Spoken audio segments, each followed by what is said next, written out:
ایک لڑکی کی شادی ہوئی۔ شادی کی پہلی رات دلہا کھانے کا بڑا سا تھال لیے کمرے میں داخل ہوا۔ کھانے سے بڑی اشتہا انگیز خوشبو آ رہی تھی۔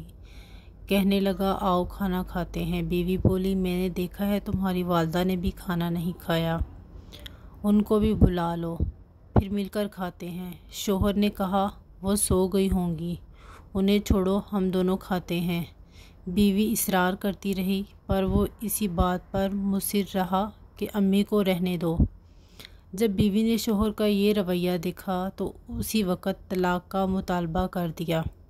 شوہر بڑا حیران ہوا اس کے مطالبے پر۔ اس نے بڑا سمجھایا لیکن وہ اپنی بات پہ ڈٹی رہی، یہاں تک کہ طلاق ہو گئی۔ دونوں الگ ہو گئے، پھر دونوں نے دوسری شادیاں کر لی۔ 30-35 سال گزر گئے۔ عورت کے بیٹے ہوئے، بہت محبت کرنے والے، ماں کا خیال رکھنے والے، بہت آسودہ حال تھی وہ۔ اس نے ارادہ کیا کہ حج کرنا چاہیے۔ سفر کے دوران اس کے بیٹے اس سے کسی ملکہ کی طرح پیش آ رہے تھے، پاؤں زمین پر لگنے نہ دیتے تھے۔ صحرائی سفر تھا۔ راستے میں ایک آدمی پر نظر پڑی جو بہت بری حالت میں، بھوکا پیاسا، کپڑے پرانے۔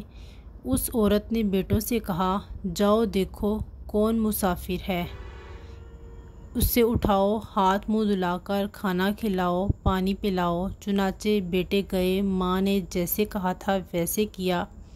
عورت کی جب اس پر نظر پڑی تو جان گئی وہ اس کا پہلا شوہر تھا۔ کہنے لگی، یہ کیا کیا وقت نے تمہارے ساتھ؟ بولا، میری اولاد نے میرے ساتھ بھلائی نہیں کی۔ عورت کہنے لگی، کیوں کرتی کہ تم نے والدین کے ساتھ برا سلوک کیا تھا۔ میں اسی وقت جان گئی تھی کہ تم ماں باپ کے حقوق ادا نہیں کرتے، اس لیے میں ڈر گئی کہ کل کو میرے ساتھ بھی ایسا ہی ہوگا۔ یہ دیکھو آج میں کہاں ہوں اور تم کہاں۔ ماں باپ کے ساتھ برا سلوک اللہ کی نافرمانی ہے۔